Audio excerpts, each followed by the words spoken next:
দলে এইবাৰ প্ৰতিকত খেলিলে হয়তো ভাল ৰিজাল্ট হ'ব যাব পাৰে আৰু তেওঁলোকৰ বেয়া ৰিজাল্ট হ'ব। গতিকে তেওঁলোকে প্ৰতিকত নিদি পেলাই কৈছে নিৰ্দলীয় খেলিম। তেওঁলোকে কি কৰিব, নিৰ্দলীয় খেলাৰ পিছত দুই এজন পইচা দি বা ক্ষমতা ফুটুৱাই টানি আনিব পাৰে। সেইকাৰণে তেওঁলোকে প্ৰতিকত নিৰ্বাচন দিব বিচৰা নাই আৰু পঞ্চায়ত নিৰ্বাচন দিব বিচৰা নাই। গতিকে আমি কংগ্ৰেছ দলে এটা আমাৰ কংগ্ৰেছৰ এটা সিদ্ধান্ত হৈছে যে এই যিটো মানে তেওঁলোকৰ হাইকোৰ্টত কেছ চলি আছে, এটা শুনানি আছে, শুনানিৰ ডেট যোৱাৰ পিছত তেওঁ মানে পঞ্চায়ত নিৰ্বাচনী আয়োগে পঞ্চায়ত নিৰ্বাচন ঘোষণা নকৰে, আমি হাইকোৰ্টতো কেছ কৰিম আৰু ৰাস্তাটো নিৰ্বাচন মানে আন্দোলন কৰিম। যোৱা 5 বছৰ যে কেইজন মানে প্ৰতিনিধিত্ব কৰি মানে জিকিছিল, প্ৰেচিডেণ্ট আছিলে বা আৰু অন্য ৱাৰ্ড মেম্বাৰ সকলো আছিলে, এতিয়া মানে কংগ্ৰেছৰ সভা সমিতিত তেওঁলোকক যে দেখা নগ'ল, ইয়াৰ কাৰণটো ক'ৰবাত আছে তেওঁলোক কোনোবা মানে ব্যক্তিগত কাৰণত আহিব বিচাৰিলে আমাৰ কোনো অসুবিধা নাই। কংগ্ৰেছে চাওক, কংগ্ৰেছৰ পৰা বহুত MLA বিধায়ক আপোনালোকে দেখিছে, যোৱা নিৰ্বাচনতো জিকাইছে, বহুত MLA নিৰ্বাচনত জিকাইছে, বহুত MLA বনাইছে, MP বনাইছে। তাৰপিছত কেইদিনমান পিছত আপোনালোকে দেখিছে কংগ্ৰেছৰ মঞ্চত নাই, কিন্তু কংগ্ৰেছ দলটো শক্তিশালী হোৱা নাই। কংগ্ৰেছ দল জিকিলেও শক্তিশালী হ'ব, নাটালে থাকিলেও শক্তিশালী হ'ব। কিন্তু মই ভাবোঁ বিন্যাকান্তি সমষ্টিত প্ৰত্যেকজন আমাৰ যিখিনি পঞ্চায়ত সভাপতি আছে, বিধায়কৰ যিখিনি মেম্বাৰ আছে, কাউন্সিলাৰ প্ৰেচিডেণ্ট আছে, সকলো আমাৰ কংগ্ৰেছ দলৰ।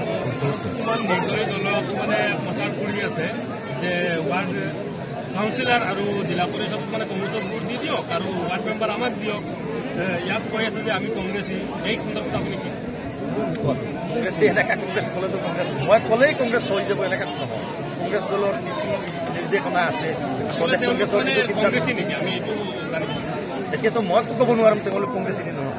কংগ্ৰেছৰ নীতি নিৰ্দেশনা যোনে মানিব, কংগ্ৰেছৰ সংবিধান মতে যিটো চলিব তেওঁহে হ'ল কংগ্ৰেছী।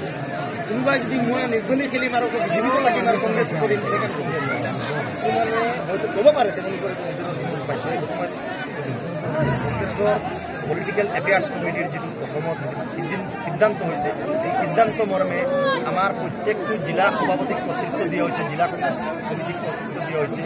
ইয়াত জিলা পৰিষদ ঘোষণা কৰিব, আঞ্চলিক পঞ্চায়তৰ সদস্য ঘোষণা কৰিব, যিকেইজন মেম্বাৰ ব্লক কংগ্ৰেছ মণ্ডল কংগ্ৰেছে ইয়াৰ পৰা লিষ্ট দিব, সেই মণ্ডল কংগ্ৰেছে লিষ্ট দিয়া এপ্ৰুভ কৰা, ব্লক কংগ্ৰেছে এপ্ৰুভ কৰা লিষ্টটো জিলা কংগ্ৰেছে এই আমাৰ কংগ্ৰেছৰ মেম্বাৰ বুলি ক'ব।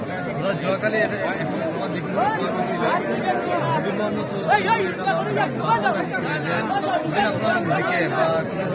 আপোনালোকে ব্লকৰ পৰা কোনো চৰকাৰী অনুমোদনৰ কাম টকা আনিব নোৱাৰিব বুলি এটা তেওঁ বাধ্য কৰিছে। তেওঁ যিটো তাৰ পৰা মানে শুনি এইবিলাক ৰাতি শুনে যে মই এইটো নিদিম, সেইটো নকৰোঁ, সেইটো নকৰোঁ, মনোভাৱ এইটো শিকি তেওঁ ৰাতি ক্লাছ লয় আৰু ৰাতিপুৱাই গতিকে এইবিলাক তেওঁ নাজানে। পঞ্চায়ত আইন কি, প্ৰথমে মই এটা অনুৰোধ জনাম যে পঞ্চায়ত আইনখনত পঢ়িব লাগে আৰু মানে পঞ্চায়ত আইনখনত মানে বা যিবিলাক স্কিম আছে, মনৰেগা, এইবিলাক বিভিন্ন ধৰণৰ স্কিম আছে, এইবিলাকৰ বিষয়ে অধ্যয়ন কৰিব লাগে।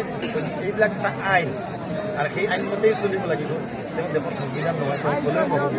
গতিকে এইবিলাক তেওঁ ক'ব কৈ থাকিব। তেওঁ এতিয়া মানে আমাৰ পৰা লাউচৰ পৰা আহিছে, গতিকে নেতা সাজিব লাগে, তেওঁ ক'ব।